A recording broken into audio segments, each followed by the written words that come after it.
his chops. All right, rolling on video. Rolling on audio. Rolling on audio. I'm going to start putting the stream up. And actually, E, could you move, scoot 4 inches closer to Mike? You don't have to. Yeah, that's perfect. Thank you so much. I did put deodorant on today, so we should be good. Are you sure? Are you sure? Today's Wednesday, right? Now I wish I would have brought in my my wrestling cards that I just got from eBay to show everyone. I got the fucking most hilarious Hulk Hogan rookie card sticker thing. It is so fucking funny.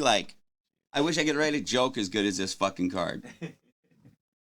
It's like whatever. Exactly. I wish I could write a joke as good as this card. I love it. Right. We're going to have to do our shares here, too, which we get on the live stream. I was going to say, you were able to find our Facebook page and stuff then? Oh, yeah, for sure. Sweet. Yeah. I'm just not on Facebook a ton, so that's not a you thing. No, it's just where we live. It's where our content lives, so it's just easiest for us to be on that platform. Right. I also realized that Facebook is an older people thing. It is, but at the same time, your sports content does cater to an older audience. A little bit older. Yes. Yeah. Sure. And I was trying to add and you get more interaction. New 18-year-old to our Facebook flag football page. Yeah. He's like, I don't have a Facebook, man. Yeah. I was like, what? There are 10-year-olds out there right now that think TikTok or that think Instagram is old. Yeah. And I'm like, what? It's insane. All right. Stream is made for... So we're going to go to, and there's no video this week, right, Nick? I didn't miss anything? Nope. Okay, just making sure. Okay, we're good here. Just because it was usually where our video would be is that freehand segment that we're going to do. So it's like, we'll just ask you for some of your biggest or most disrespectful sports takes, and we'll go from there. Mostly old baseball. There we go. And Gabe will be all over it. Yeah. Gabe will be all over that. Okay, beautiful. Are you on the yes? Oh, side? shit, we're not going live, are we? Or, to YouTube. You're not to YouTube, no. Yeah. Okay. Just because you don't have access yet, and that's my fault. Okay, no sweat. Okay. Let me get our music squared.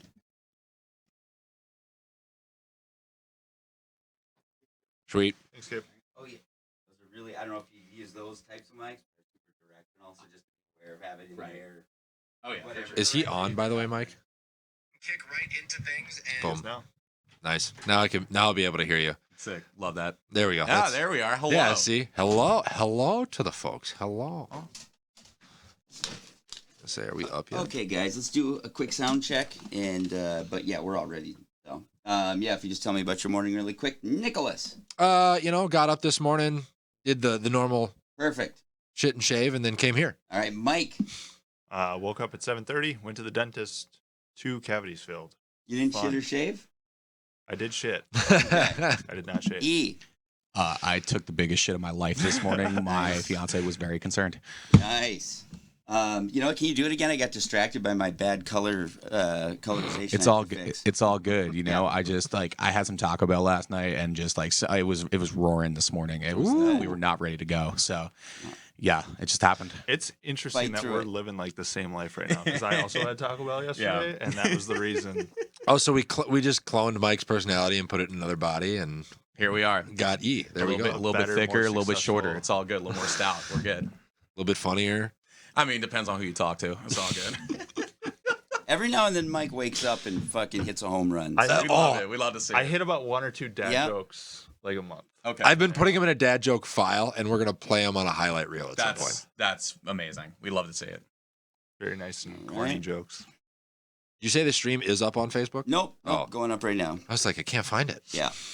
Okay, so let me put on music, and then we're going live. We have intro and outro music like professionals on this show, Look which at I you love. go. Honestly, fuck. Okay, so stream is going up on the Glass Half Sports Facebook. And then also, if you want, once this is live, you can go on and share it as well. We kind of have a little 5-minute period here or 3 minutes, where we sound test and all that shit. It helps that algorithm immensely. Yeah. Oh yeah, for sure. Which I hate that's the world we live in. Hey, these rules that somebody else set, can we please follow those so more people can see the show? Literally all I do on TikTok. It's fun. Yeah, at 10K, everybody comments nice. We got to make it happen. Yes, sir. All right, guys, I'm going to test the sound and connect the chat, and then I'll let you know when we're ready.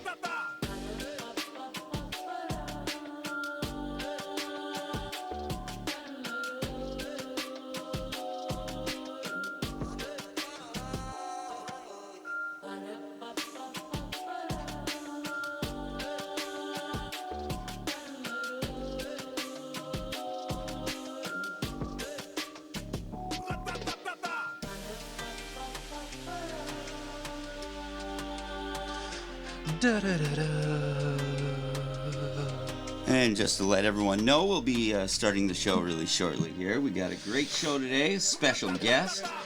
As always, we want to hear from you guys. So if you comment below the video on the Glass Half Sports page, we'll put your comments on screen, and hopefully these guys will stop talking long enough to answer your question. Well, it's going to be three very vocal people. Yeah. So it'll be a tough task, but we will definitely get to you here on the show if you put your comments down in the comment section below the video. Gabe's back there on the ones and twos, so he's got you. What is this ones and twos you're talking about? You said that twice. What does that mean? I mean, it's just like being a producer or a DJ, right? You're back there. You're manning the ship back there, pushing buttons, right? Am I supposed to be back here playing music? Oh, I mean, we are listening to music, so I would assume that is part of what you're doing. Oh, yeah, this is me on a keyboard with a background singer. We love a good royalty-free beat. That's right. This is great. I mean, we do pay for these. Oh, fair enough. Okay, slight royalty. Shout out to DuckTales, who created this beat. Hell yeah. Well, and I think Fat Anchor does the outro, which is, I don't know why I still know that. Lease your beats. If you're gonna pay for beats, make sure you lease them. Don't steal them. Yes. At the end of the day. That's copyright's a bitch. It is indeed, for sure. So, Gabe, are you ready in the back? One more second, please. Yes, sir. Yes, sir. Mike looks like he's ready to go. Yeah. I'm ready.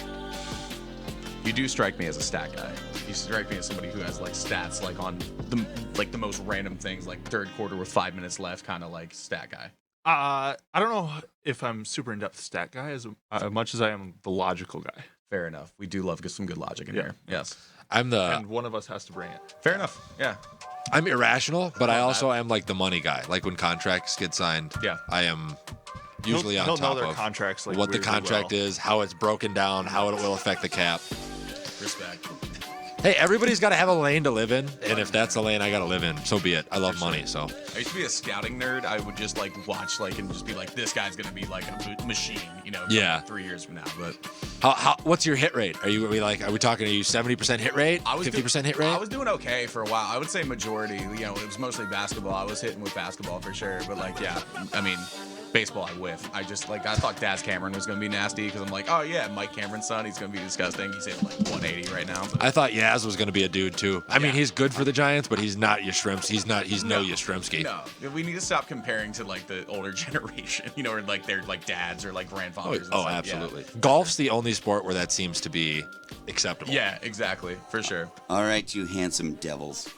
There are other people in the studio? As soon as you want it. All right. Mike, are you ready? I'm ready. E, are you ready? Let's do it. All right. Ladies and gentlemen, welcome back to Glass Half Sports on this beautiful Minnesota Thursday here from the Twin Cities. I am one half to your hosting duties, Nick Huffman, as always joined by my trusty co-host, Mike Mensing, and special guest this week, E. White on the mic from iHeart Radio and KDWB. What's up, boys? What up, boys? How we feel? We feeling good? We feeling good today. Mike, how about you? I'm doing well. Excited to have E. White in the studio and excited for a great show. Absolutely, man. We got a big show for everybody this week. Thank you for joining us as always. I know Gabe said it before the show, but we'll reiterate. If you want to follow along and have your comments seen during the show, feel free to head on over to Facebook at Glass Half Sports and head down to the comment section where you can put your comments in and they will get put up on screen for us to respond to. Mike, what are we talking about today? Yeah, big show as always, guys. We're going to talk Twins. We have to do our weekly segment on the Twins even when they aren't playing the best of baseball. NBA playoff check-in, so we're going to do a little bit of a finals rundown, maybe a finals prediction. Instead of our Hot Corner segment this week, we're actually going to do basically a free-flowing segment for about 15 minutes where we three and Gabe in the back can just talk anything sports. Taking off the seatbelt. Yeah, so if we have any crazy takes that we want to be aired, we can do so. We'll and then AFC North predictions as well. Yeah, and then Mike, what platforms can they find us on if they want to become a fan, a friend, or a follower of the show? Yeah, guys, as always, you can find us on Instagram, TikTok, Facebook, Spotify, YouTube, Patreon. We do have a Twitch. Hopefully be uploading to that soon as well. And then post-show, you can always find us on MCN6, which is cable in the Twin Cities.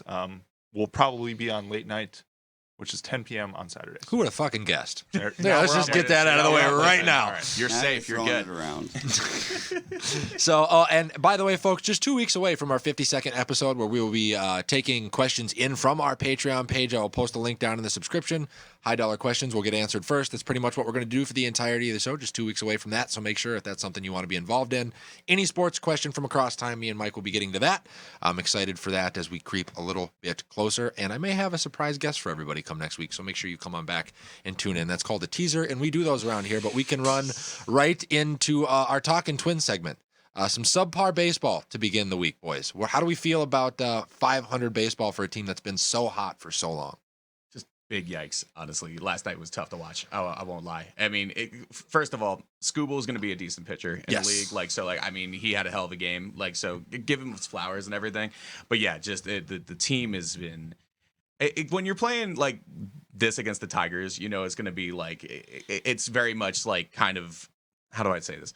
It's kind of like the pumpkin is carriage is becoming the pumpkin, right? You know, we've played a lot of great baseball, start out the season, everything, and now you're realizing, okay, there's some holes in the starting rotation, a lot of holes in the bullpen. So, the Twins got some work to do. It's tough. It's tough. Yeah, that the bullpen right now has more leaks in it than an old colostomy bag for the Twins. It's been real bad. Real bad. Yeah, what's really concerning is 0 runs in the last 2 games. Yeah, very concerning. Right. So absolutely no offense to pair with a poor bullpen and a starting rotation that we knew going into the season was not great. And now that Buxton's power has taken a step backwards, right? I mean, when he's hitting home runs, you can deal with him hitting 250.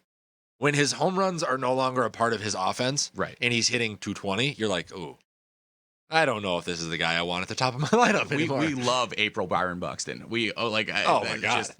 Past 2 seasons been absolutely incredible in the start of the year. But I mean, outside of that, what do we get? You got a cute little MLB The Show card, and then you get nothing else. It's pretty rough. It's almost like we should have rethought that contract before we gave it to him. And before the show, it's almost like I brought this up in December, and you just laughed me off. Okay, you can't not sign him. Mike also wanted us to just give away Jose Barrios last year. I didn't want to. That's not what I said. All right. So, reviewing the week that was, basically splitting our games with the Royals and Tigers, the garbage of the AL Central. And now it looks tougher as well moving forward. Oh, yeah. You're going to get into some tough series right away moving into the next month. But we've seen now, this is what the Twins will slip to. This is their floor, right? We've seen the ceiling. Mm-hmm. We've seen I'm going to score 10 runs. Joe Ryan's going to throw a virtual shutout. Duran's going to come in and close down every close game. We've seen what they're capable of, and now we've seen what they can turn into if we're not paying super close attention to what it's going to look like. You know what I mean? It's tough, but we do got some tough series coming up. Yeah, and the nice part is that at least the AL Central itself is kind of rough right now. The White Sox are super underperforming currently. So you don't have to worry about them too much for now. Post All-Star break, I mean, completely different story, right? But yeah, I mean, with these series coming up where you're facing basically the power of the AL East, where it's Blue Jays, Yankees, Rays, all back to back to back. I mean, it's tough. Yeah, it's going to be a long road to hoe this month, so Twins fans might just want to buckle up. Yeah, just hang on. Yeah, I mean, now, granted, we said we'd like to be more than 5 games up coming into this month, right? But you still got a 5-game lead, right? If you have a 500 month and the Sox play 3 or 4 games above 500, you still have a lead. So it's not don't hit the panic button, but don't go into this month thinking that you're going to have a 750 win percentage like we had last month. That's just not going to be the case. Right. And before we preview the unfortunate events to come, should we go over our top twin of the last week? Yeah, and we'll let E. White, because we'll give him a say in this as well. Every week we pick a Twins player or a group of players that has been playing really well, and we kind of give them their roses on the show, label them the top twin, and then we move into the spots to come. I'll let Mike go first. Mike, who did you have as your top twin for this week? So I tried my best to not go with who you had. Oh. So I actually chose Trevor Larnach. Oh, okay. Been playing well. He's been playing well, and yes, he hasn't been, a world beater or anything like that, but he doesn't have to be for the role that he plays with our organization. True. We just need him to come up, have good at bats. If you have 3 walks in one game, you're having good at bats. Yeah. I don't care what anybody tells you. You're being picky. You're making sure you're seeing your pitches. And at 25 years old, he is a role player for us in that outfield that, hey, it looks like we actually might have some depth in that outfield with Buxton only playing 100 games this year. If we're lucky. Yeah, if we're lucky. So I want to shout out Trevor Larnach. Good week of baseball. Continue to play well. All right. I've got the Yankees.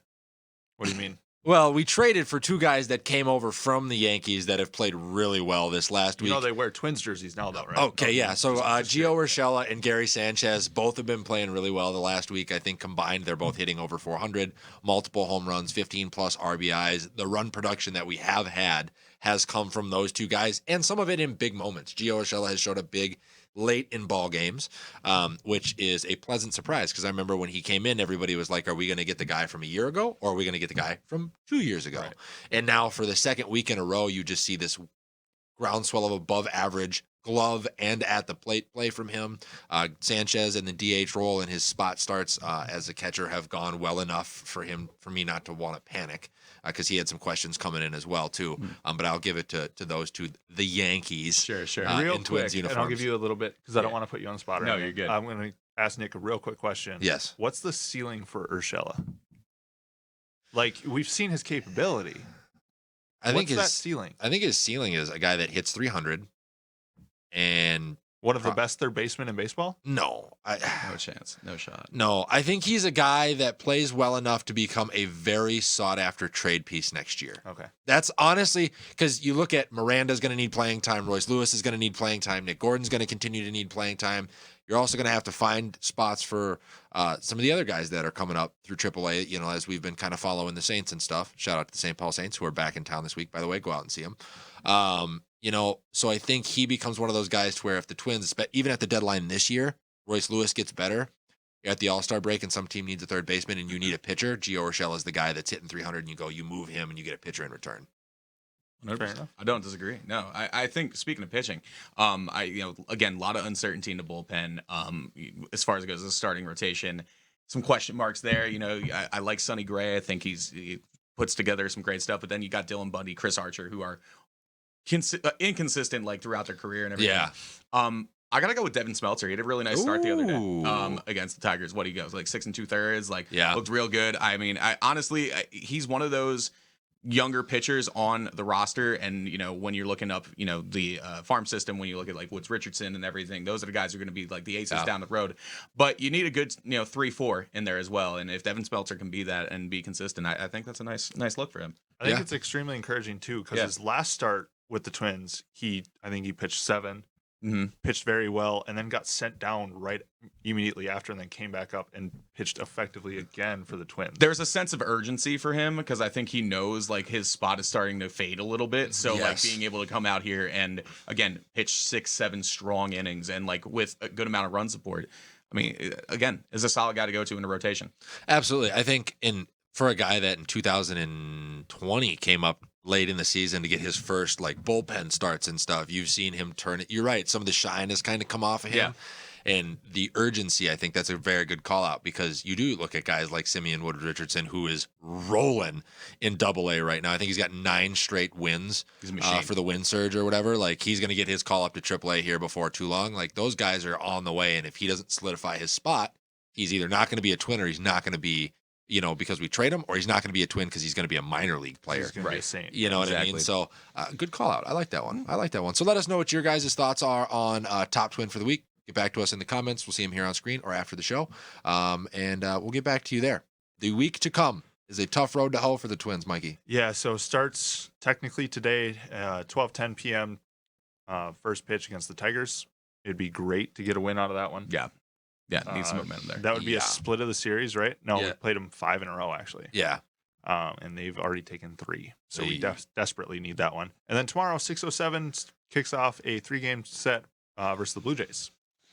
How do we feel about that one, guys? I feel like I see Toronto. I feel like I see Vlad Guerrero hitting 4 home runs in 3 days. I see Bo Bichette hitting like 500. I see Springer tearing the cover off. They're just so. We talked about it before the season.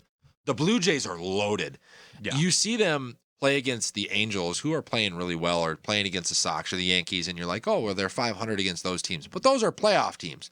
The Twins have not proven to be a playoff team, so we might just get road graded in this series. Yeah. Like, ideally, I would like to see us take one game, and then One is a must. take one Can't get game, swept. get your day off, and then you get the Yankees at home, who have some injuries. Stanton's not back yet. You can kind of work around Judge and maybe take some wins at home like we did to the Yankees earlier in the season. That's ideal. 3-3 before next Thursday. And don't discount the Blue Jays with their pitching either, Oh because my God, Gossman's yeah. been playing out of his mind. Alek Manoah is the most underrated pitcher in Stud. the league right now, Yes. I feel like. And then Barrios still got some stuff too. So, It's almost like we should have kept him. yeah, that's shocking, right? Notice how he was the third name listed. He's not a 1. Move If, on. if we're talking a 3-headed Hydra, he's definitely the smallest head, Oh, I yeah. would say, 100%. The goofy looking one with the Yeah. lazy eyes. Exactly. Pause. But point being, I mean, again, they just so much depth with that Blue Jays team. Yeah. You know, it's going to be a scary series for sure. Yeah. I'm going to agree with Nick. Ideal would be 3-3. Just take Split. one game. I Yeah. just want one game. Yeah, one against the Blue Jays, one against the Detroit, and one against the Yankees. Is that your 3 wins? Yeah, kind of. I think that's the way to go because the Yankees are pitching really well. Luis Severino looks like Sevy from 2019 right now. Yeah. Rolling. Their bullpen looks really good. They got the guy with the goofy windup or whatever, and Judge is playing out of his mind, even though they've shifted him to center due to injuries and stuff. Like, the Yankees are good. It's almost like they have a large payroll. It's time to Yeah. break out the measuring stick for the Twins. I think that's another thing to pay attention to here. This is a stretch of continual playoff games that you're going to have to play. Yeah. See how they play. Do they have to win the series? No. But this will be a good chance for a little self-scout to go, okay, do we need to add another pitcher? Is it time to do ABC or 1, 2, 3 to make sure come post All-Star break we're making a push and then we're not losing game 19, 20, and 21 on this ridiculous playoff loss stretch?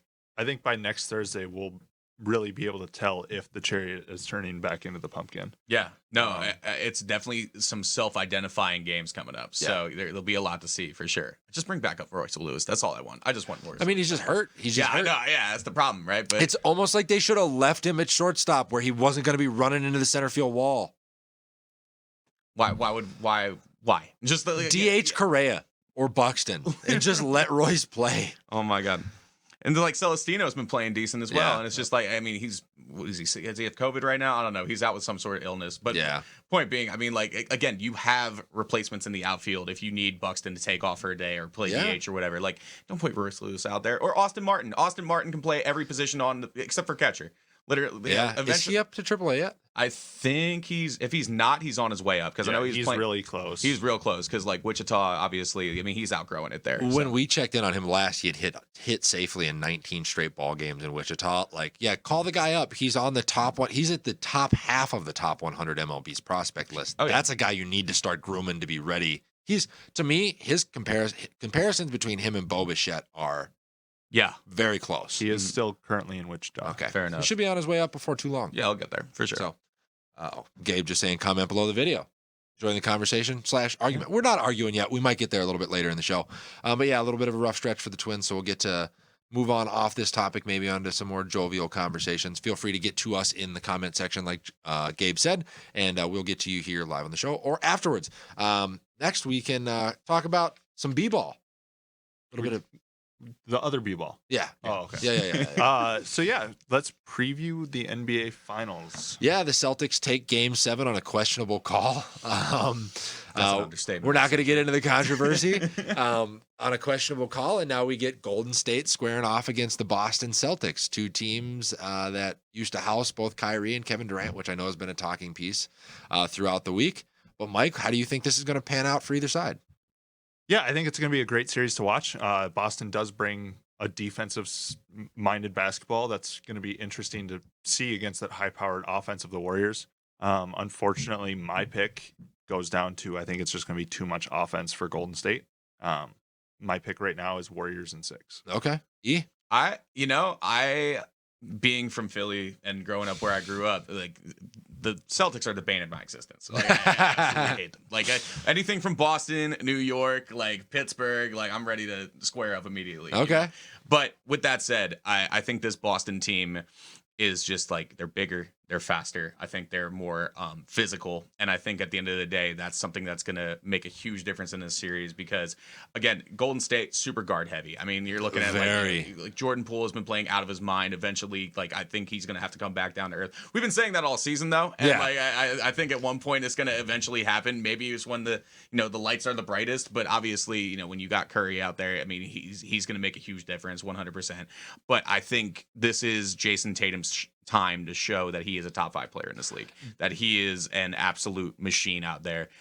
So I think it's Celtics in 6. But I hope he continues to rock with the Kobe armband like he did in Game 7 and just channel the inner Mamba in the biggest moments. I agree with you. I think it's Boston's series to lose. You look at how they match up defensively. Now, I will totally agree with you. The NBA in the regular season has catered to offensive basketball, but much like in hockey, you get into these playoff games, and the refs will let you bang a little bit. It gets a little bit more nitty-gritty for sure. So you got Curry matches up on Marcus Smart. Marcus Smart's the defensive player of the year. Curry's going to have a tough task ahead of him. Then you've got Tatum can cover down on Clay, who is limited lateral quickness-wise. Jaylen Brown on Poole. You got Al Horford can cover down on Draymond Green. So, like, you just look at the matchups, and I sit there and I go, it's going to be more difficult for the Warriors to score in this series than it has been for them to score all season. And then because you're going to have Steph on the court to score, the Celtics' ability to expose him as a defensive liability is going to be a big part of this series. I've got Celtics in 6. And a weird X factor here, if Robert Williams is healthy, like legitimately like that, I think that reduces it down to Celtics in 5 because I think Robert Williams is that physical down low, and when you need those extra rebounds, in the thick of it with the last couple seconds left, to be able to get like Tatum or Brown like an extra shot, like that guy is going to make a huge difference for them. Yeah, and he has dragged that leg through 2 playoff series now. Incredible, honestly. You want to talk about grit? Yeah, that's grit. Yeah, that's grit for sure. And the ESPN Basketball Power Index too agrees with you guys. They have the Celtics 86% chance. Let's go. Series. I didn't look at that before the show. So. Yeah. No, I didn't even think about that. I mean, that's crazy to me that it's as big as it is, the big of margin. Like, because I think the Warriors will stay in it. Like, I'm not saying like it's gonna be like an easy series. It's gonna be a wrap. But I am saying that like at the end of the day, if it comes down to the last 3 minutes, like I think the Celtics have a little bit more power down low to be able to like actually get those extra shots up. So I would agree. Now, quick question, because I did want to. We talked about this a little bit last week.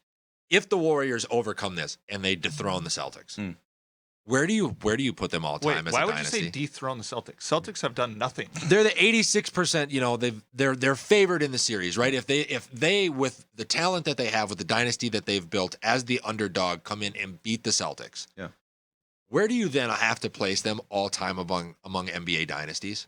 I mean, top 5. Yeah, easily top 5. I'd say top 10. Maybe 6th, but like there, like literally in the conversation of best teams of all time. Like what do you Bulls, Showtime, Lakers? For me, Bulls, Showtime, Lakers, 80s Celtics. maybe 2000s. I mean, you could go 2000s Lakers. Yep, Shaq and Kobe. But like I think they're right there. I mean, maybe you could flip flop with the Spurs, but they're right there, dude. Yeah. I would put them above the Spurs right now. Yeah, on talent, just on talent level. I mean, I think Kerr is Popovich. 20 years, Well, I mean, he played for him. He coached under him. Like, I mean, it's like literally. So did. The pop tree is insane. Like everybody, whether it's Budenholzer, I was gonna say the Celtics coach. Yeah, I don't know how to pronounce it. Udoka. I feel bad because he's had an incredible season, honestly. But yeah, I mean, again, the former players that sat next to the coach are always the best coaches. Like Monty Williams with the Suns right now, super underrated coach. Like you see, like obviously the tree is there and whatever. But yeah, I think like Curry. He cements himself as a top 10 of all time, I think, if he wins this. I mean, he's already there, but I think it's like there's no argument, at that point. So not only was he a prolific scorer, but he's got Do you think the experience of the Warriors will play into this series at all? Like honestly, like I get vibes, and obviously I was a little biased just because I did rewatch not Bad Boys, the Magic 30 for 30. Recently. And I get vibes of like the Magic Rockets in this a little bit. like the team with not much experience getting to the finals. They have playoff experience. They have the talent to be there. The Warriors have been there, done that many times. For me, I think people forget the wealth of playoff experience that the Celtics do have because they've But not been in the finals. But they've been so close. The finals are different, though. I agree, but they've been so close for so long. Is it their time, is what you're saying? It's their turn? I really do think so. Like, I couldn't look at them and discount. Like, for me, I went into this and I went, okay, how do I feel about saying that the Celtics lose this series? And it didn't seem right to me. Everything that I looked at told me Celtics take the series, right? If the Warriors Including won, ESPN. am I surprised? No. Because they're the Warriors. But if Right. the Celtics win it, I'm like, well, we all kind of saw that coming, right? You know what I mean? It is that we're at that point. I will say the Celtics definitely had more depth than that Magic team back in like True, 94, true, 95. true. Like, I mean, you had Shaq, Penny Hardaway, Darrell Scott, and then it's like, okay, Nick Anderson. Yeah, Yeah. Nick Anderson. It's like, where do we go after that? You know, it's like, so, whereas, you know, the Celtics, I mean, you flip in and out, you know, they roll 8 deep, you know, so I think it's, I think the depth definitely plays into it a little bit better too for them. So who do you guys have starting off the series tonight in Golden State? You have Boston taking game 1. Don't they start Thursday or do they start tonight? today is Thursday. Today at Oh, today 8 is p.m. Thursday. Holy Yeah, smokes. I I'm totally forgetting because we started on It a all Tuesday comes together, today. man. Like, days don't exist for the Yeah. past 2.5 years. It's all a let's be real. simulation. Yeah, It's all a exactly. simulation. It's all fake. No, I think that you know, hot take here. I think Warriors take game 1, but I still think Celtics take the series. I know that's kind of like a In 5 or uncommon- 6. Yeah, I think it's still 5 or 6. I think, you know, you split in Golden State and then you go back. I think Celtics take both, and then I think the Warriors get like one more in there. See, and Yeah. that's my logic actually follows a very similar path, but for the other team. So I actually think Golden State at the minimum will split. Okay. And then I think that they're going to win game 3 in Boston. And I don't know how Boston is going to respond having not been there in the finals. Now they're down either 2-1 or 3-0. Like, Okay. I think it might be a wrap right then. I could see it. I think TD Garden is one of the toughest places to play in the league, and so like I think like that itself will swallow up. And granted, it won't swallow up Curry, but it'll swallow up Jordan Poole. It'll swallow up. I mean, Draymond has proven like unless. I'm a Draymond Green hater. I'm not gonna lie, like because I just think I don't like him either. I just think here's the thing: great defensive player, but like Dennis Rodman reincarnate. Not No, even close. no, Not no, even it's not close. I mean, basically, but like Leave. defensive rebounding, Hard not disagree. known for his offensive scoring. Yeah. I would say he's a light version of that Yeah, I was for gonna sure. say, yeah. He's definitely Alright. a little more doughy than Dennis Rodman. Dennis Here's the thing: Rodman light. I respect like what Draymond is capable of doing, but I think at the same time, you know, the past few appearances he's had, whether it be in the finals or the playoffs itself, I think again it's just I think his age is catching up to him a little bit, and like, you know, granted, basketball again, you can play a long time, but is your style of play sustainable? We saw it with Blake Griffin. Blake Griffin's the big example of like lack of sustainability in the game. And I think Draymond Green, you know, I think he tries to play a game of basketball that he's really not supposed to play. You know, when it comes to these high pressure situations, he starts to panic a little bit. He starts throwing elbows, starts, you know, kicking in, you know, so and so in the nuts. You know what I mean? It's just like he starts to panic. And I think it's just at the end of the day, I don't know. I think that's a huge difference too. And so again, when you have somebody like a Robert Williams who's like, whatever. And Al Horford's a veteran Al Horford enough. is like literally the most even keel player of all time. Right. I mean, it's And can almost get under Draymond's skin. 100%. Just not By not responding reacting. to- Yeah, Right. he's low key a decent shit talker. Like, cause I experienced him as a Sixers fan a little bit, and like, you know, he doesn't get into it too much, but like when he does, it's very much like a Tim Duncan type shit talk, where it's like Tim Duncan, from what I've heard, was like an absolute machine when it came to that. You know, it's just like, and people were just, he would just get on because he would say to lip, because he never talked. He was so chill and in the limelight and everything, but on the court it was just get these little digs in. You know, KG was talking about it a ton and everything. Yeah. Beat you there. And I'll go with Boston. I'll go with Boston tonight. I think we kind of agree, but I actually think I'll go with Boston tonight. I think Golden State takes game 2, and then Boston rattles off the remaining wins until we get to an elimination game. The Warriors win one more, and then it's over. Like, they stave off elimination once, but can't do it twice, and then it's the end of the series. Fair enough. So, all right, let us know what your guys' takes are. Oh, we want to pick an NBA Finals MVP real quick.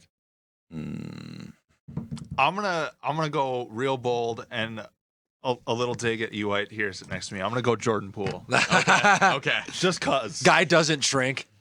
I hope he doesn't. For his career and for it'd be his awesome. future, I want him to do well. Like, like that doesn't change the fact that I want him to do well. I think it's gonna be Marcus Smart because I think he'll shut down, Curry in the right situations. So, like, if they win this series, I think it's because Marcus Smart shut down Curry. I have an inkling of Tatum just going bananas and averaging like 35 through the series, and I'm gonna give it to Tatum. Does he wear the Kobe armband? Oh yeah, all yeah, series? the whole series, whole series. So much respect to that man. All right, let us know what you guys think on the NBA Finals as they kick off tonight. I know I will be tuned in, strapped in and ready to go to watch the series. Ratings will be much better than normal because LeBron's not in them. So congratulations to everybody that hates LeBron. Let us know what you guys think. We'll get back to you here on the show or in the comments afterwards. And now we will take the seatbelt off or remove the safety net. We kind of got our free-flowing segment that comes up next. I got the timer. Yeah? So I'll stop us at about 15 minutes or so. But yeah, perfect. This is a free hand time. So yeah, I did want to start with what did we all think of Antonio Brown's retirement? That's kind of where I wanted to start. Announcing it at fan-controlled football, oh, how far the apple has fallen. What a just absurd fall from grace, man. Just everything over the past few years have just been absolutely. It all started with a helmet, first of all. Like, Can we just take this back? It all started with a regulation of a helmet. Yeah. And just everything from there is just completely spiraled. I mean, now that so much has come to light with John Gruden and his whole situation and everything, suddenly like more and more of that is like making sense. And it's like, who do we side with here? And then he had his whole allegations and he had all this, like, it's just been this like consistent fall from grace. And then, you know what? He's like, whatever, fuck it, I'm out. In the middle of a game. In the middle of a game. I'm done. Walks out. It was bound to happen at one point. I didn't think it was going to be like this over, like, again, fan-controlled football. Yes. But, like, hey, man, listen, it's very on brand with Antonio Brown. Antonio Brown to football is what Kanye is to music. It's just like, it just makes zero sense. And like, at the end of the day, he's going to do what he wants to do, and I respect it. Like, again, like, fair play to him for what he wants to do and whatever, but again, just like, it's very on brand with Antonio Brown. Super. And I was on Twitter when this happened, and immediately I saw somebody go, oh, so do you put him in the Hall of Fame? I was like, ooh. No. It's so tough. It's so close. With everything behind him, though, and with everything that's happened, I think it doesn't happen. I think he'll be looked at as a potential Hall of Famer, but I think at the same time, I don't think you put him in that pantheon because you don't want to, like, quote unquote, desecrate what it is. This is what I was talking about. No question, Antonio Brown, Hall of Famer. These are guys that get lot of questions. Several questions. Well, and I immediately went. At least one. I immediately went, okay, well, let's look at the stats. Okay, 12,000 receiving yards, 86 touchdowns, multiple years with well over 100 receptions. He's got a Super Bowl ring with Tampa. But then I was like, okay, let me try to find a wide receiver who's close that isn't in the Hall. Chad Johnson's numbers look identical to Antonio Brown's over the course of his career. No Super Bowl ring, but only 1,000 less yards, only like 80 less catches, only 10 less touchdowns, and Chad's not in. And also in an NFL that didn't as throw the ball all over the yard right. like this. And I think it's like when you also think about it too, because you also look at like a Calvin Johnson, right? Calvin Johnson, abridged career, only played with Detroit, never, like, barely sniffed the playoffs in his career and everything, and he's in the Hall, right? Yep. But also you look at Megatron play and you look at Antonio Brown play, and I think there's more people who like. I think when you look at Hall of Fame, you look at like once in a generation players or like players that is just like stand out amongst the rest. Antonio Brown, a lot of times in his career, was kind of just in the mix of top five. Never once did I ever think that Antonio Brown was the number one receiver. Hall of Great. Yeah, absolutely Hall of Great. But like, again, it's like, do you put a top 5 every year or top 10 or like a great fantasy performer in the Hall of Fame? No, you don't do that. No. And if you start to, it just dilutes the Hall. Right. Yeah. Exactly. Right. And that's the fear. So I guess my first reaction to hearing him retire is I wouldn't be super shocked if he's on an NFL roster by week 4. Stop it. There's plenty of NFL teams right now that would love Antonio Brown. Don't even start. The Browns. Why not? They already. My God. I mean, they have no problem taking problematic players. If Antonio Brown calls up Aaron Rodgers right now and says, "Hey, I'm possibly interested in coming to Green Bay," You want to talk about a miserable fucking locker room? Yo, Jesus. You think he'd say no? Robert Tonyan, greatest, like basically number 1 target all this year. Yeah, like the god, man. Like I don't even know what. Here's the thing. Vikings fans this year might finally be in a situation where like, okay, this feels great. This is all right. We're chilling because at least Aaron Rodgers has nobody to throw to. They could honestly get the hot dog guy like selling them at the stand right down the way or whatever.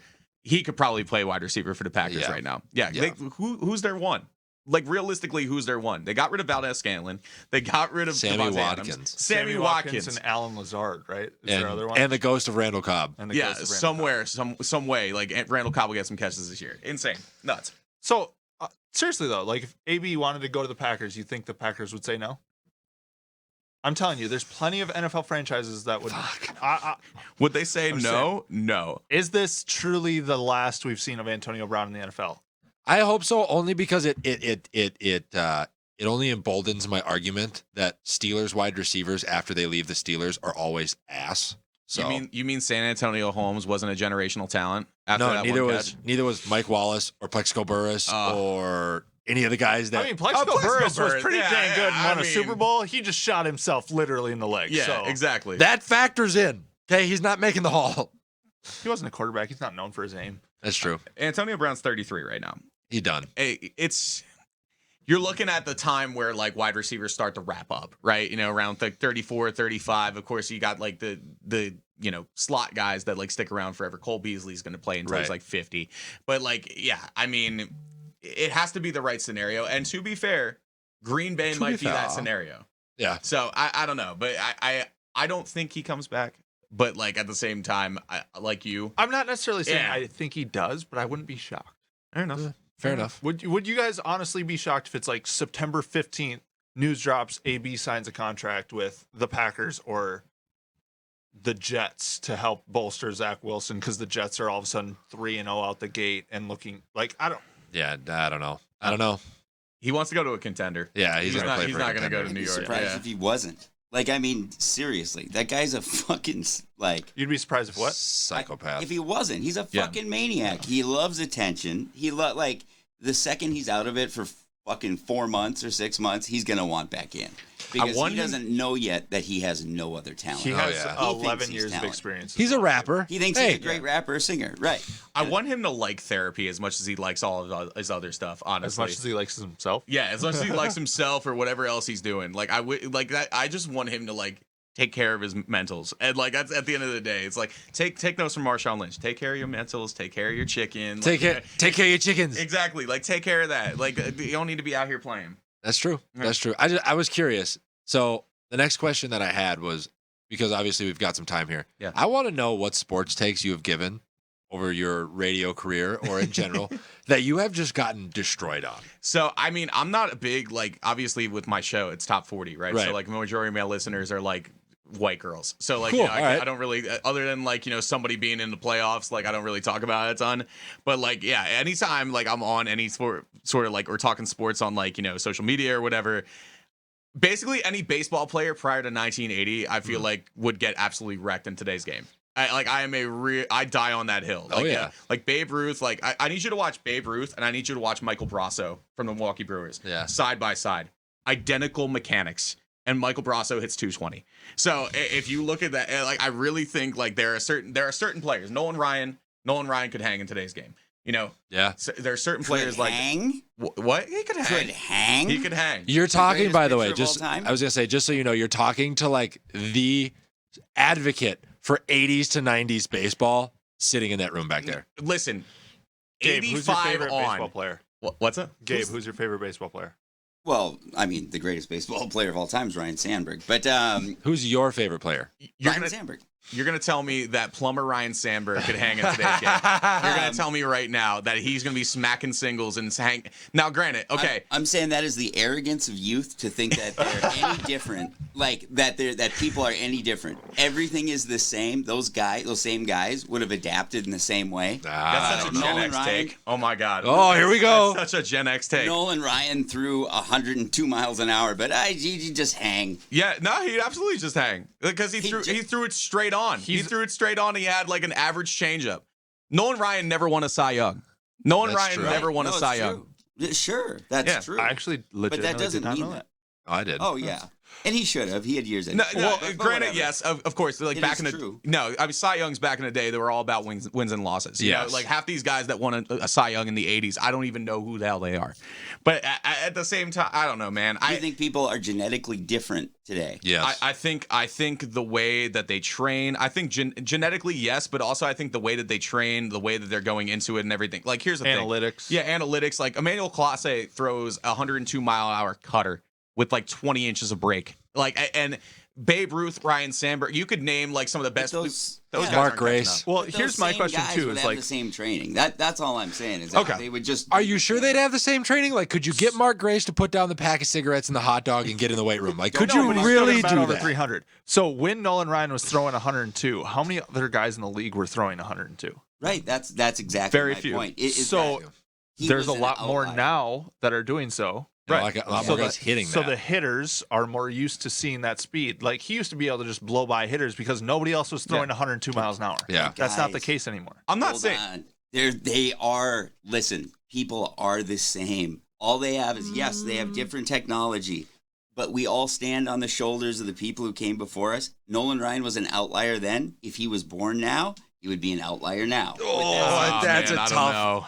I don't know, Gabe. If you go back and you look at the stature of human beings back in like the 1920s, I'm pretty sure the average height was like 5'5". The average height Yeah. now is like 5'10". So Okay, well, we are regardless- genetically different Plus, now. we're eating like chicken and stuff with growth hormone in it, so we're We're all not getting genetically larger. different. Hold on, no, we're not genetically different. We have different, like, there's different technology that goes into our body. It's not that we have, like, our DNA is not appreciably different. We're not different creatures.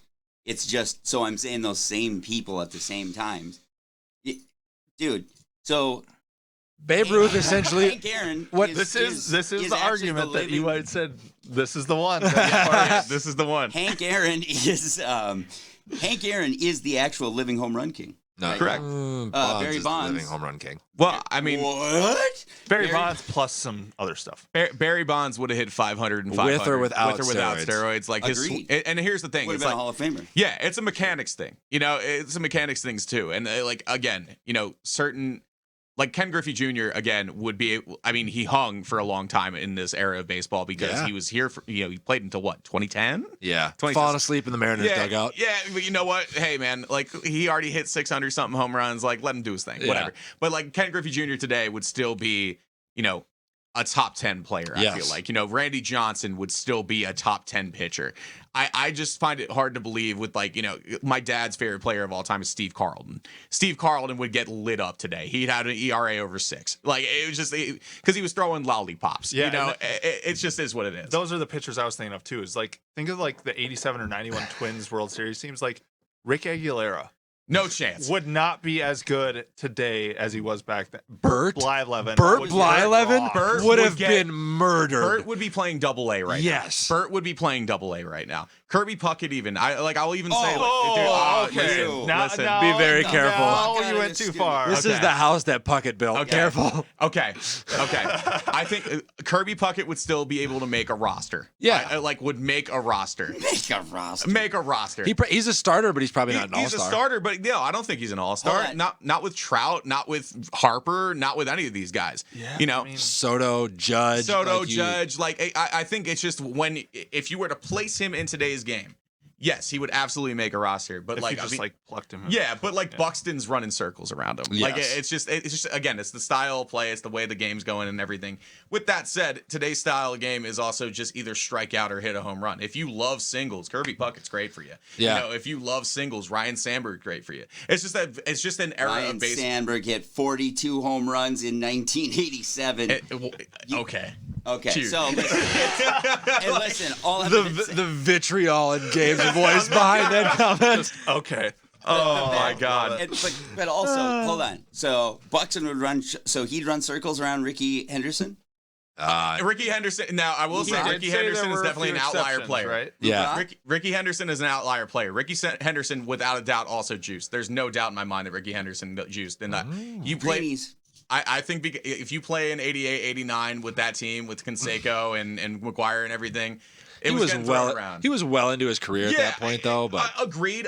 But like some of his best years were with the A's, and like in both stops, 100%. But I do think that like Ricky Henderson absolutely would be an all-star in today's game. I don't think I don't think Kirby Puckett would be. You know, I know that's hitting it, punching. Fucking crazy. Oh my god! Listen, guys, I'm gonna save this video so you guys can all watch it when you turn 30, and so you can see how fucking ridiculous you are. Listen, because this is, hold on, you've said yourself that it's mechanics. These are coaching and technology things. These guys would adapt. I grant you, there are certain players. I love looking at my 1984 Topps cards and laughing at how fucking unathletic everyone looks. Yeah. I could beat the shit out of 10% of the major leagues. Right now, it's 0%. Here's the thing: they're all still better baseball players than we'll ever be. So at the end of the day, 100%. exactly. Anybody like watching this or like saying like, and granted, like I'm talking a lot of shit right now. But at the same time, I'm very aware that like I could never hang like these guys right now in their 60s. You know, I couldn't hit an 80 like Nolan Ryan threw an 87-mile-an-hour fastball in a first pitch for the Rangers. I couldn't hit that shit. Like, there's no chance. Like, it is what it is. But I don't know. There's a lot to it. I don't think anyone thinks that we think that we're good baseball players. I think that it's truly just a matter of, do you believe, like, you know, Hank Aaron hit 700 and what was it, 44 home runs? 44? 55, 755. 755. There you go. Yeah, you're right. For the record, my old man and I have this argument all the time, but just with football. Yeah. And like, well, with football, like Terry Bradshaw bodies would get laughed out the room. Out of the room. I think the separation is worse in football and in like hockey than it is in like baseball. Right. Yes. Baseball, you can make like there are actual arguments. The game where it's hasn't changed as much. Yeah, right? certain players can definitely hang out and like be able to play and make a roster, but like. I mean, if you're gonna sit here and tell me that like half the guys from the '80s that played on like half these like Stanley Cup teams are gonna be able, like they didn't lift the puck before like 1990. Yeah. So like, I mean, Gretzky would be an all-star, but Gretzky would get like deked out of his mind against Connor McDavid. Yeah, like it's just a style of play. Puck control. I think go ahead, Gabe. Sorry, to his point, and sort of against mine to some degree. I totally agree with you in football because I'll never forget watching a documentary about some Lions defensive tackle, and they said, and at 6'2", 220 pounds, he blocked out the sun. How big was Jordan Davis? That's how big I am. Jordan Davis, who just got drafted this year, was like 6'9", 330 or something. And he moves like a safety. It's insane. Just too bad he went to that awful team.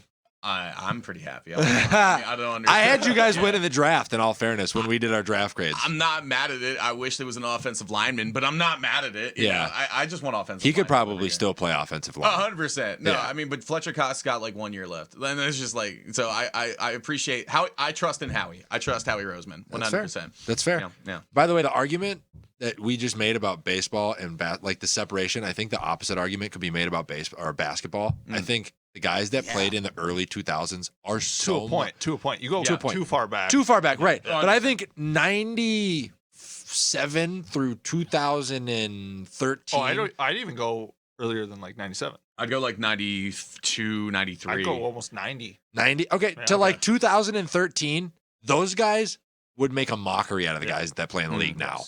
Like we were, I guess this will be our last one. And I want to get your take on this. Sure. Did you see the argument of Rudy Gobert saying that he would shut down Shaq, like prime Shaq? I'm sorry, what? Yeah.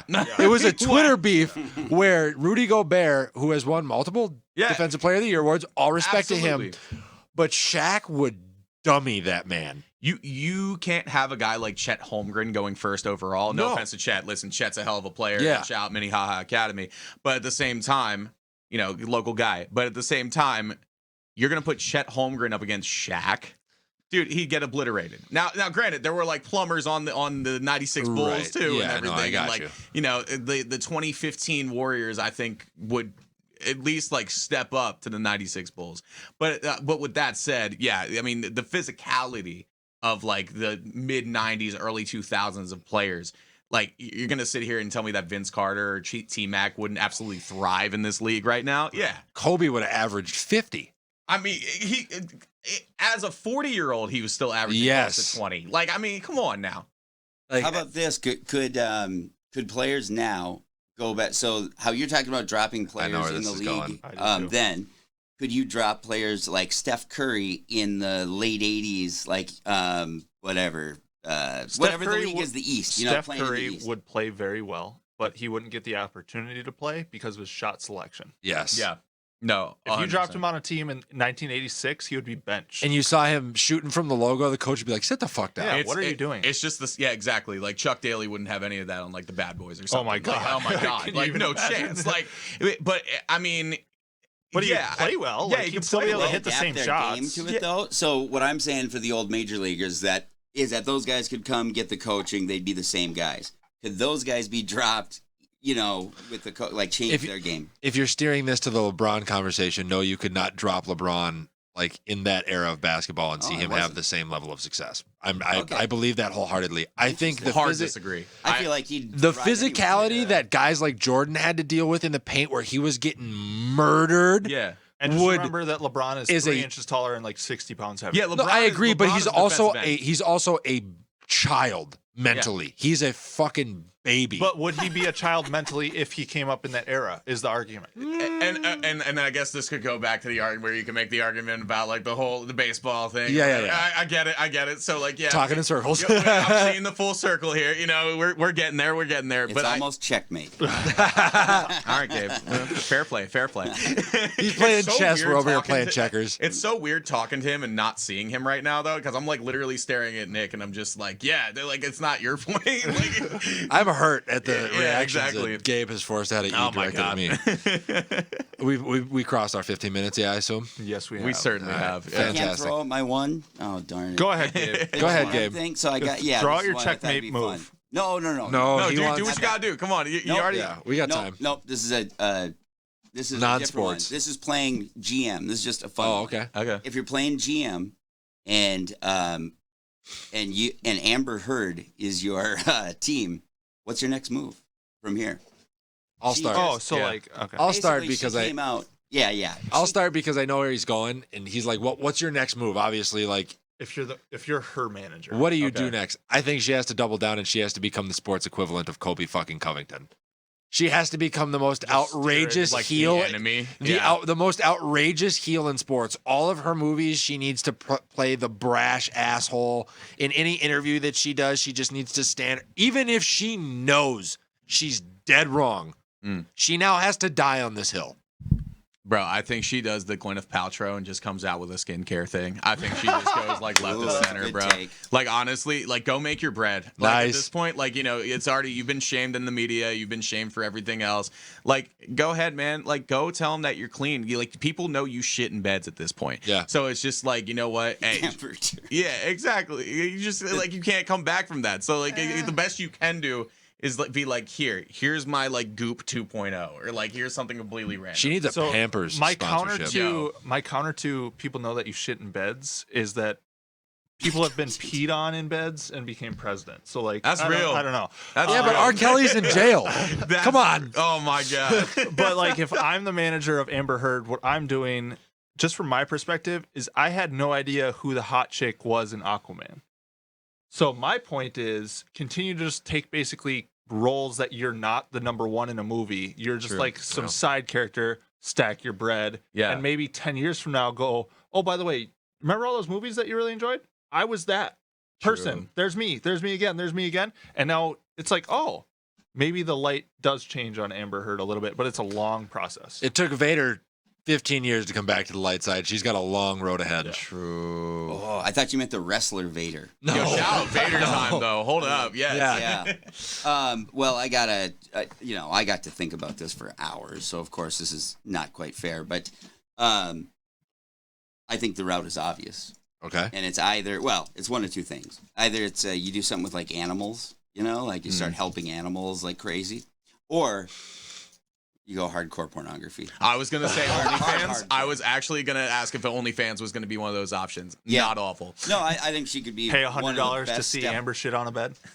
Oh, I mean that. Yeah. You could do a road show, like a traveling show where you poop in beds. I saw a porn lady named Norma Jean once pop rubber duckies out of her lady parts. So. You've lived some interesting life, man. I'll give Gabe you has credit. a show where he regularly operates with sex workers. Nice. Not him operating, but they like interact. Hell So yeah, that's man. he's in that sector. Respect. I Yeah. love it for sure. So with Legalize it. that- go nuts. Let's change gears here a little bit. Anywho, Yeah, from talking about porn to talking about a division that has a former rapist and an alleged current rapist, let's talk about the AFC North. big old yikes. Yeah, that was not the best segue ever. Starting with the team with the former. Oh God, Pittsburgh Steelers Yeah. first. The Pittsburgh Feelers. Yeah, Yeah, that's real. Formerly Oh, have been welcome to the rapist. show, I man. heard that. Welcome to the yeah, show. it's all good. We're here. Shout out Kenny Pickett, man. Like, honestly, what a fun story. Like, Yeah, for him to stay in that building. Yeah, it's cool. Staying in that building. I mean, he grew up in Western PA as well, so like that's real cool for him and his family and everything. I mean, I don't want to say there's a competition at quarterback, but I will say if you're going to bring in Mitch Trubisky for as much money as you did, like there's going to have to be one. Yes. Yeah, Pickett doesn't start week 1. No, week 6, yeah, probably. We'll see. We'll see. I mean, Mitch still has kind of like a prove it mentality right now, and he's not an awful quarterback. I mean, he's not I don't think he's like elite, but I don't know. I feel like there's something there. We'll see. Well, let's break down the schedule and find out how it plays out for the Pittsburgh Steelers. We'll go 3 segments here. Obviously, 3 highlighted games. We'll give our prediction, and we'll kind of tally everything up at the end here. So, Gabe, whenever you are ready. Here it comes now. Oh, there we Did go. you say Pittsburgh here? Yep, Yeah, hang Pittsburgh. on. This thing does that auto thing. Okay. Back to week 1. Well, you said Please it out and of order. thank you. Shy. No, it's my fault. Sorry. All right, I so think it's this. the Steelers kick off week 1 against the Bengals. Then they have the Patriots, Browns, Jets, and Bills for the first third of their schedule. I got them going 1-4. Anytime you move away from a franchise quarterback like Ben Roethlisberger, regardless of if you love him or hate him as a person, we saw it with the Saints moving away from Drew Brees. We saw it kind of a little bit with New England moving away from Tom. There's some tough waters that you get through, and I love Tomlin as a coach, but I think there's going to be a lot of questions early and a lot of tough games early that they just aren't going to be able to get through. Like, I got their 1 win coming against the Jets, Obviously. but otherwise they're going to get road graded by Buffalo. Cleveland's better than they are roster-wise right now. New England's a good team. Cincinnati's going to come out guns blazing. Yeah. 1-4. I'm going to say 2-3 because Cleveland has a center that's going to snap the ball and no one's there to get it. Okay. So I don't know who's going to be the starting quarterback of the Browns September 22nd this fall. I highly doubt it'll be Deshaun Watson. Could be Let's Jacoby not get into Brissett. that. True. I'm gonna take Pittsburgh in that one because I do think it's going to be Mitch Trubisky. Okay. I'm going to say through 5 they're sitting at 2-3. I like your 1-4. I honestly do, because I think, again, going back to, the Jets are just a glaring thing for me. And Yeah. I think like Najee Harris is going to get his shine and he's going to Right. get plenty of opportunities to run the ball. I think that like eventually they'll figure something out. I want to say 0-5, but I think it's going to be 1-4. Fair enough. All right, let's move on to weeks 6 through 12. All right, so starting off with tough game, they got Tampa, Dolphins, Eagles, Saints, Bengals, Colts. This is a very tough schedule for the Steelers. Lot of former playoff teams and big games. We talked about this towards the end of last year. It may have actually behooved them to lose more games to get like a 4th place versus like a 2nd place schedule. I have them beating Miami because I think their pass rush will be able to fluster Tua enough.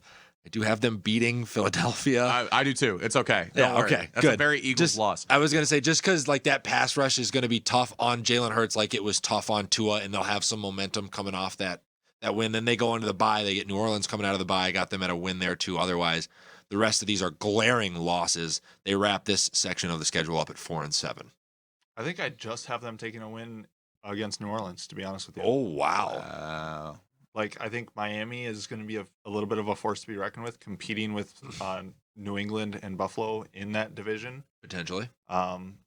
Philly is a strong 9-8 team. Dilly. And Let's go. These are the Very games that they accurate. do win against the bottom of the league right now. Yeah. Like, I mean, you don't have a quarterback in a quarterback-centric league, so you're not going to be great. So, yeah, 1 win there. You're removed from the situation, so I think you think a lot more logically. But unfortunately, this is a situation where the Eagles usually lose. I just know these. I know these games more like the back of my hand. Where it's like you walk in there, you're like, oh yeah, no, this is an easy like 21-10 win, and then they end up just flopping and losing like 10-3. So it's a very Vikings them loss. fans, so Yeah, exactly. Yeah. It's a similar pain, not identical, but it's a similar pain. I think you see the Steelers here. I think they get the Birds. I think they take them down. I think they take the Aints down. And then, I think otherwise this is 2-4 after this. So what's that? 3-8. I think we go. 3-8 after this. All right. Yeah.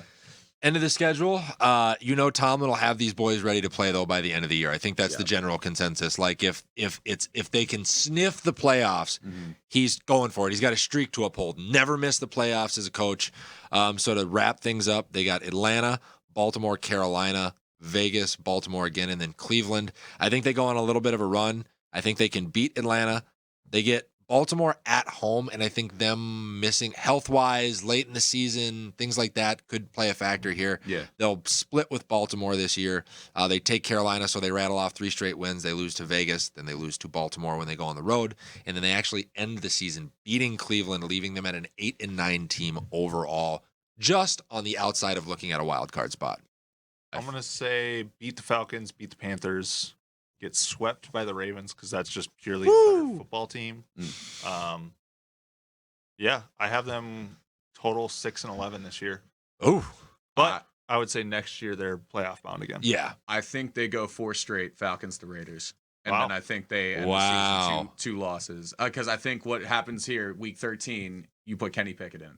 And Kenny Pickett off some momentum, gets him going, get some fun, basically I'm looking for him to kind of like revitalize the offense, right? Because he's a completely different type of quarterback than something they haven't seen on tape. Yeah, exactly. So I think, when you see Falcons, Ravens, Panthers, Raiders, I mean, defensively speaking, with the exception of the Ravens, I mean, that's a pretty solid stretch to like switch them up and everything. Yeah. I think the Ravens, you split one.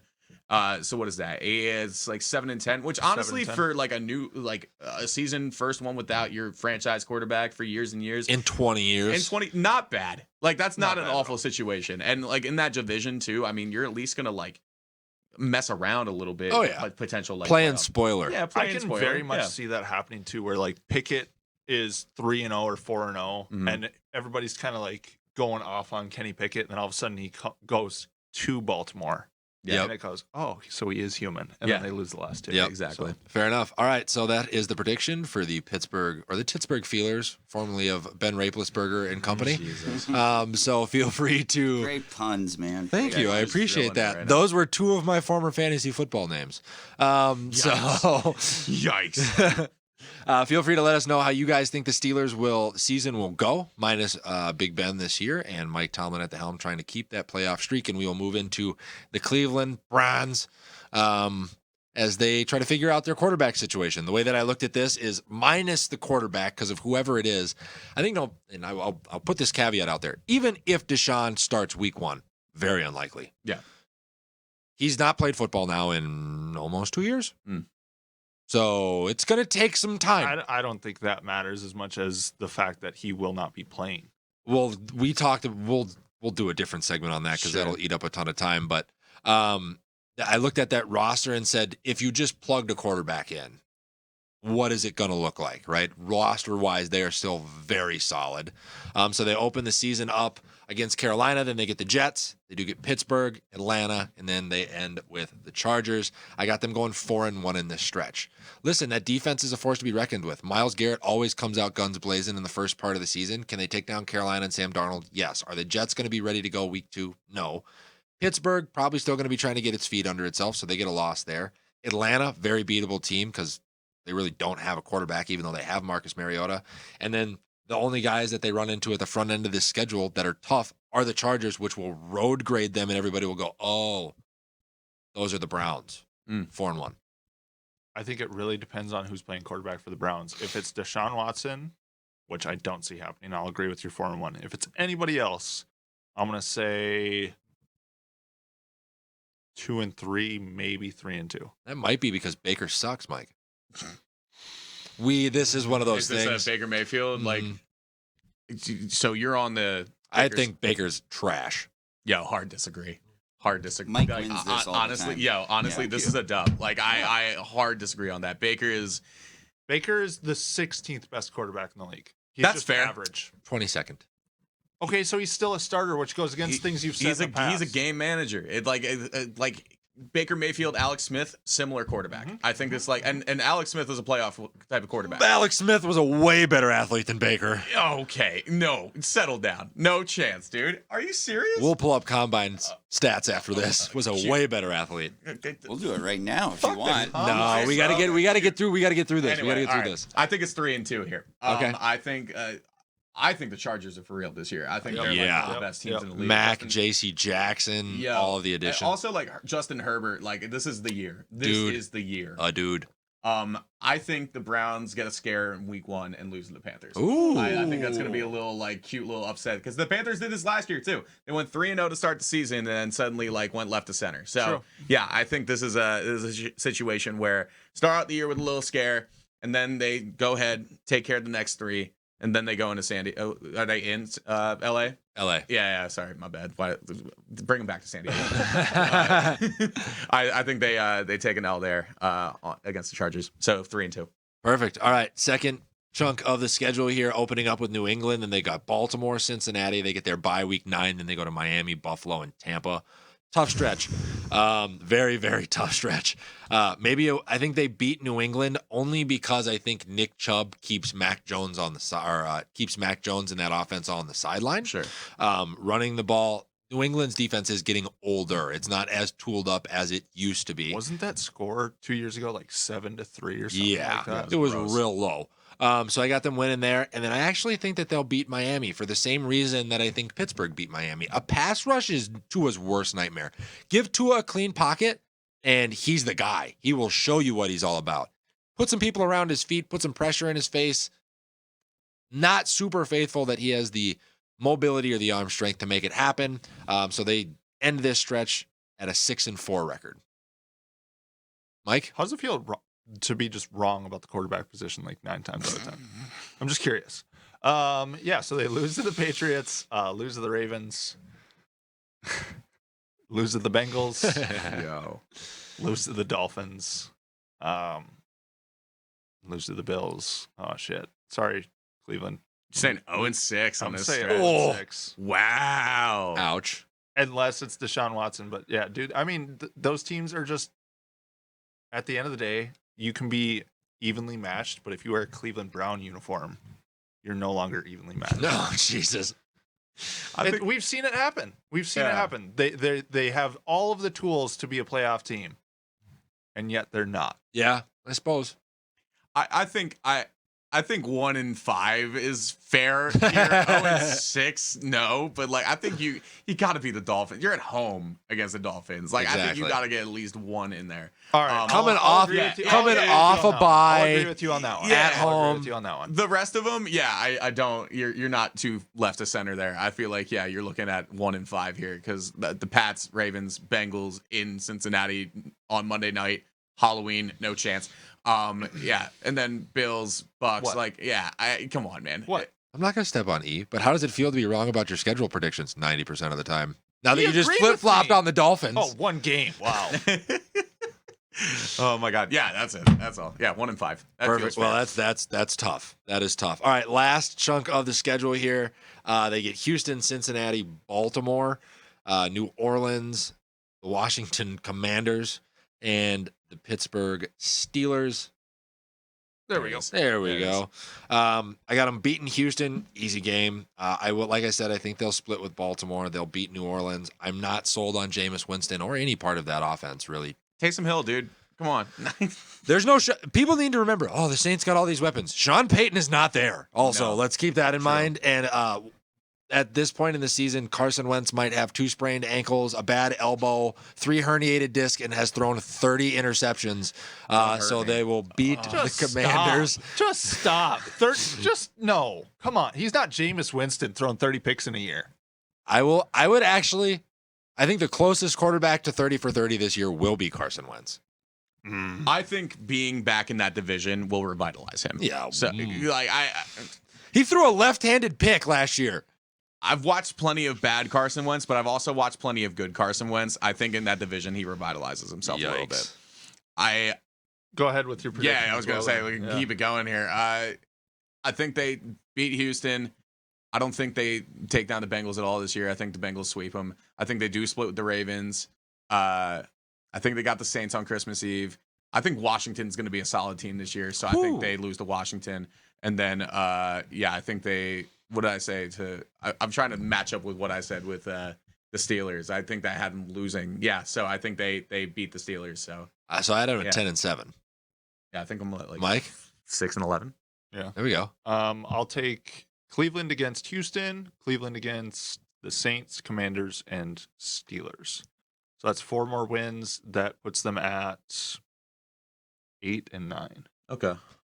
Which, again, you're competing for the division at that point because this division is tough. That division devours itself. Yeah, because you have 4 teams now that could all, other than the Steelers, really, but you could make an argument that you're a playoff team. And let's not forget that the front runner of that division truly is probably the Baltimore Ravens. But because of injuries last year and the Cincinnati Bengals coming on hot last year, at the very end of the year, it was week 14 and they weren't in the playoffs, guys. I know. So let's not forget. I don't know if the Bengals are all of a sudden the de facto kings of the North now. I don't think so. Do you look at? Well, we'll get to it because they invested into that offensive line and you do all that stuff. But I just want to ring in and say I can't even fucking believe how ugly their color is. I've been trying to work back here quick to fix it to have something to contrast well. It is the worst Cleveland? color. It's impossible. Yeah. You can't find anything that looks good with it. they are the shit stains of the NFL. It's So awful. I watched this one video. There's this guy on TikTok. His name's Hooked on Helmets. Check him out. And he just does different history of I've seen this. Yeah. And they were talking about where they got the jersey colors from, and it was from Bowling Green University. Why do any of your decisions surrounded around Bowling Green, Ohio? Is my question. Yeah. That's just tough. So yeah, it's a tough color, man. By the way, I also heard that you and I like the same. My favorite YouTube sports documentary channel is Baseball Does Not Exist. Oh my God! Come on, It's so fucking a man good. of taste. I disagree with all your baseball takes, but a man of taste. Hey, we found common ground. That's it. Love it. We found compromise, bro. I'm a great compromiser. Yeah, no, I keep telling these guys there's a Pete Rose one. Watch this Pete Rose one. It's so fucking good. Yo, Pete Rose, piece of shit, but incredible baseball player. Agreed. Separate the man Disagree from the again. word. I think he's a great American. Wait till you see his jockey card that I bought. I'll show you. Oh my God, can't wait. All right, well, let's kick on over to the Baltimore Ravens as we wrap this show up. Mike thinks they are the de facto kings of the division, and injuries kept them out of it last year, so I will let Mike start with his weeks 1 through 5. All right, I'll get it there. Don't worry. Math. You disagree that they would have been Just the go. division leader had they not suffered all the injuries that they did? What the hell? They were on their 3rd string running back in week 3. Yeah, and their There you go. 8th string corner. There we go, Gabe. I'm at. Oh, okay. Yep. So I was gonna say, I thought I was shocking. missing one. I'm Okay, going never to mind. say that they beat the Jets. No, really? I'm going to say that they beat the Dolphins. I'll take the Patriots over the Ravens in a tight battle. Okay. That's Bill just outsmarting Lamar, maybe late in the 4th with a coverage, and Lamar throws a pick when he shouldn't have type thing. Yeah, I'll go 3-2. Yep, I had them at 3-2 for different reasons. I Losing have to them Buffalo. and Cincinnati. So I had them beating the Jets. Lamar loves playing against the Dolphins. Every time he plays them, He's a Miami kid, isn't he's a Miami kid. Coral Gables, I think. Yep. And then I have him beating New England. Belichick has issues with mobile quarterbacks. We've seen it when he's played New England in the past, and when Bill had to play against Cam Newton. Just not really. Bill also learns. He does learn. Lamar is not somebody you can game plan for, though. He's somebody that you have to just have you have to have the players in place, right? Yeah. But then I do have them losing to Buffalo early, and then I have them losing to Cincinnati because they have to go play that game on the road. I think they go 4-1 here. I think they upset Buffalo. Whoa! Whoa! I don't know. I think just Lamar against that defense. I feel good. I feel good in that situation. But I think feel good. That is a true, I think, playoff game. Yes, possibly, too. early. the fact that that's we will 1 see them p.m. again. on a Sunday Is is a sad. crime, dude. Yeah. Yeah, that should don't be surprised if that gets switched to prime time. But I think you go 4-0 to start the season, and then Sunday Night Football. What's that in Cincinnati? That is in Cincinnati. Yeah, I think the Bengals at home this year are damn near impossible to beat. So Same. Yeah. Same. All right, so that would take us to games 6 through 12, where they get the Giants, the Browns. They go at Tampa, at New Orleans. They get their bye, and then they go against Carolina at home, and then at Jacksonville on the road. Very soft part of their schedule after you get through Tampa, pretty much. I had them in the right part of the schedule here. Yeah, you're good. Okay. I had them beating the Giants, beating. Am I thrown off? Am I backwards here? Yeah, I might be. Let me do this by hand then. I think just they do what I'm given, man. No, you're good. I'm just trying my best. My notes on my sheet are not correct. That is what's throwing me off. I think they beat Cleveland at home. They'll probably lose to Tampa. Tom will have that team ready to go. They'll take out the Saints. They'll get their bye week, obviously, take care of Carolina, and then take care of Jacksonville as well. So that puts them at 7-4 at that point in the season for me. I'm going to say beat Giants, beat the Browns, lose to Tampa, and then come back and win Monday Night Football against the Saints. Take a week off, beat Carolina, and beat Jacksonville. So that's, 1, 2, 3, 4, 5 more wins. So I have them at roughly like 8 wins already or 9 wins. Okay. I think first 3, they get dubs. And First then- 3? Yeah, Ooh, first. wow. Actually, make it first 4. Whoa. I'm feeling spicy today. I think they start the season. What is that going to be? 8-1 at that point. Wow. Yeah. So I think they start 8-1. I think they slip up against Carolina. Trap I game. feel like Carolina is just the trap game kings. I feel like After that's the just bye literally- week, too. Yeah, after the bye week, I think they lose to Carolina, and then I think they beat Jacksonville. Yeah, I mean, this is just a softball schedule at this point. I think the Giants are one of the worst teams in the league this year. Yeah. So yeah, The injuries paid off for Baltimore a little bit. Oh, yeah, because they get to play a very soft schedule. Oh. I will agree with you there. 100%. So what's that? 9-2. I mean, like again, Right. kind of crazy. Might be overperforming here because of the schedule and everything. But 9-2 is looking good. They're going to need it for the last part of this schedule, though. Yeah. Because then their games get real tough. So they get Pittsburgh at home. Then they have to go to Dallas. They go to the Jets. They have to play. Sorry, I'm looking at the wrong part of my sheet. Yeah. So they got Denver. They got Pittsburgh. They got the Browns. They get Atlanta. They get Pittsburgh again. And then they end the season in Cincinnati. I actually gave them a win against Denver here. Okay. I'm not sold on the Russell Wilson experiment in Denver. I'm just not for some reason. I think they'll take care of Pittsburgh. Like I said, they'll split with Cleveland. They'll take care of business with Atlanta. And then that game against Cincinnati at the very end of the year, I think they take a loss. I actually, surprisingly enough, I have Cincinnati sweeping the division this year, which will leave Baltimore at 10. Have you ever heard of the term recency bias? No, listen, man. It's when we talked about this with we talked about this with the Packers, right?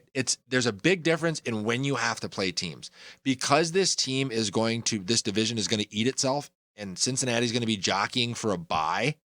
I think no matter what their record is, that last game of the year, they're playing their starters. And Baltimore's, with the way they play football, probably going to be banged up. You don't know what Lamar's contract situation is going to. None of that is a guarantee. They'll take a loss to Cincinnati. They end the season 10-7. Damn. I think the crime is that the Denver game isn't played in prime time. To be honest, with you. Nobody likes primetime Russ. Leave I'm that going to alone. say Denver actually beats Baltimore. I'm going to say that they split with Pittsburgh. I'll say they beat Cleveland, split with Cincinnati, so I got to give them a loss there too. So that's 2 more wins only. Or yeah. So that's 11-6. That's 10-7, 11-6. competing for a division. I think they lose if they're in Denver. They lose in Denver. It's So the white. is White away? That's what. Okay. Each of these graphics are different for each team. Yeah, they are. Let me look. Whoever's in the graphics department, get with it. Like, work on it. That's them, not me. They're at home. They play Denver I'm at not home. saying y'all. No, I was throwing shade at the team. At Baltimore. I know it's not Gabe. Gabe's chilling. They play He's in good. They play in Baltimore. Okay. Yeah, you're fine. I'm sorry, man. I didn't think that way. We're gonna go. I think they beat Denver. I think they split with the Steelers. I think they sweep Cleveland on the season.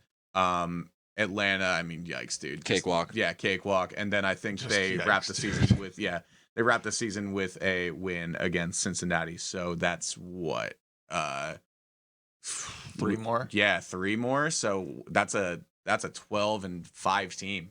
Yeah. So I think that's We all have them upper echelon pretty yeah, much. that's at least a wild card spot. So Fair enough. All right, so let us know How what you. much would that suck going 12-5 and getting a wild card spot? That's that division, though. Yeah, that is that that extra division. game too, man. And the Like, AFC is stacked this disgusting. year. Yeah. They are.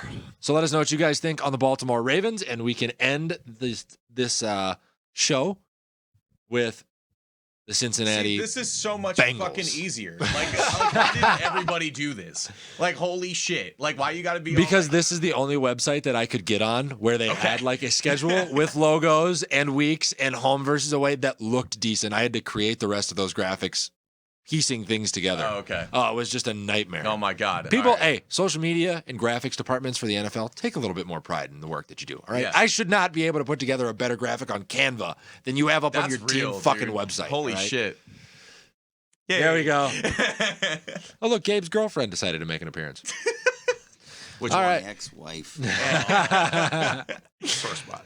All right, My so ass. they start the season with Pittsburgh at home, then they go on the road at Dallas and against the Jets, and then they take on Miami at home, and then they go to Baltimore. I had them on this stretch at 4-1. They're gonna have to go and get off to a hot start because there is a piece of this schedule that is very challenging for them, even though I have them pretty much dominating their division this year. But that Dallas game early is going to be a measuring stick, and it's going to be a trap game. I think with Dallas being healthy, Micah Parsons, healthy Zeke Elliott, that's one where I know I mentioned that like Mac Jones was going to get stuck on the sidelines in one of these games. This is one where I think Joe Burrow gets stuck on the sidelines. Tony Pollard and Zeke Elliott and Dak Prescott own the ground in that game, and they wind up with a loss. But 4-1 through the first 5 weeks. So I'm going to say 4-1 as well. And I do have Baltimore and Cincinnati splitting, but it's the untraditional split where the road team wins. So win against Pittsburgh, I have them falling to Dallas. Dallas at Dallas is Tough. Always tough. I don't care if the Cowboys win 3 games that year. Yeah. All three of them will be at home, and they'll fight in the other 5 at home. It's the third largest stadium in the world. Right. Like, it's going to be loud. And it's going to be full. Yeah. So I'm going to take Dallas there. I'll take Cincinnati over New York, Cincinnati over Miami, and Cincinnati over Baltimore. I think I flip-flopped the splits with Baltimore.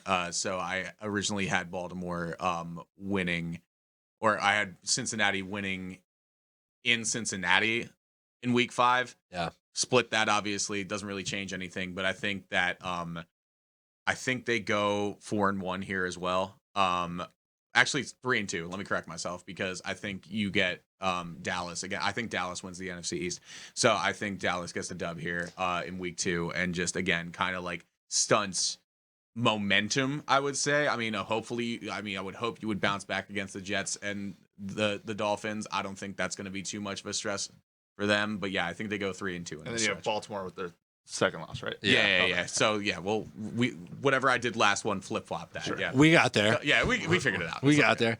Next part of the schedule, they go New Orleans, Atlanta, Cleveland, Carolina. They get their bye, and then they go Pittsburgh, Tennessee.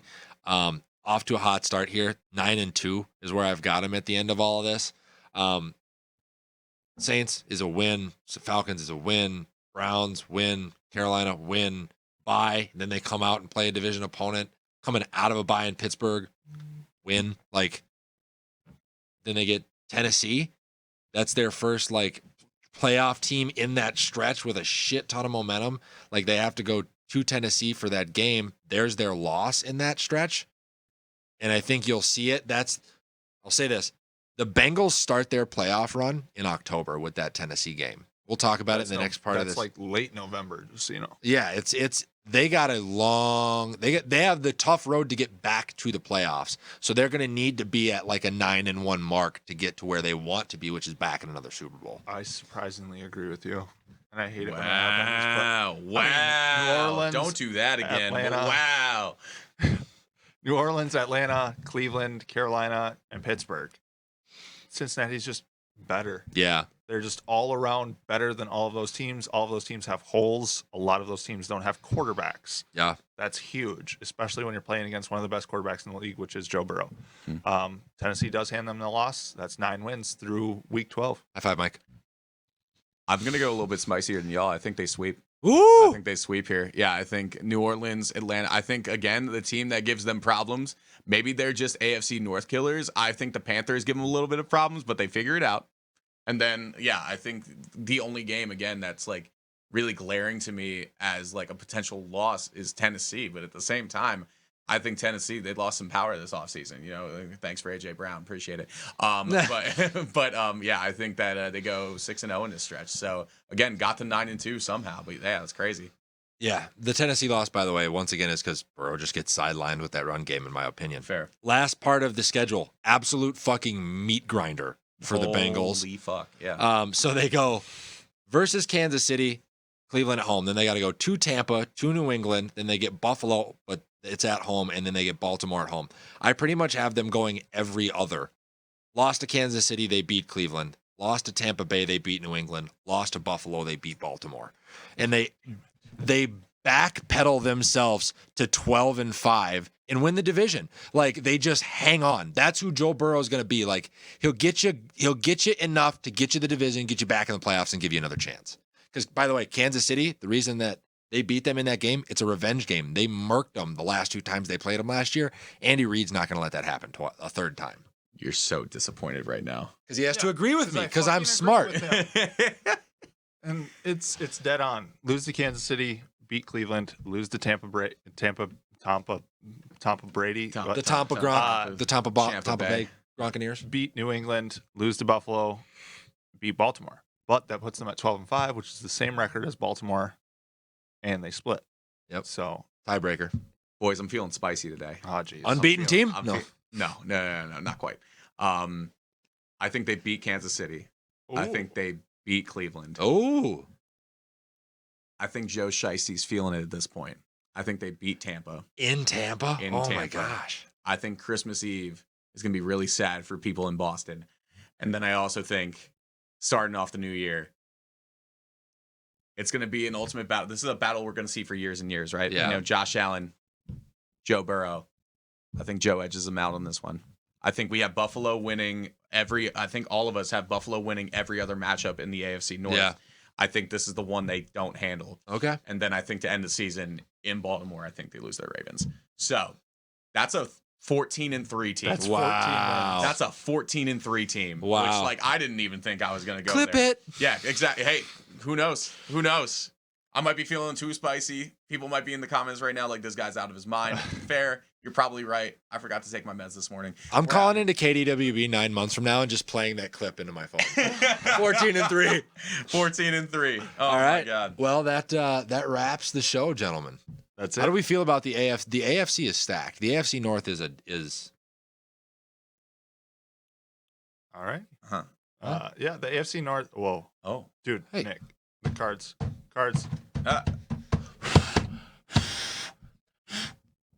Hey, you guys better get out of there. Yeah, we got to go. All right. Another episode of Glass House Have a Sports. good night. Have a good night. Bye. Oh, shit. There's so much fire. There's too many spicy takes. Why'd you have to do the spicy takes? Dude, do your thing. Oh. What a time. Did you have fun? I had a great time. I hope we were chilling. We were good. More than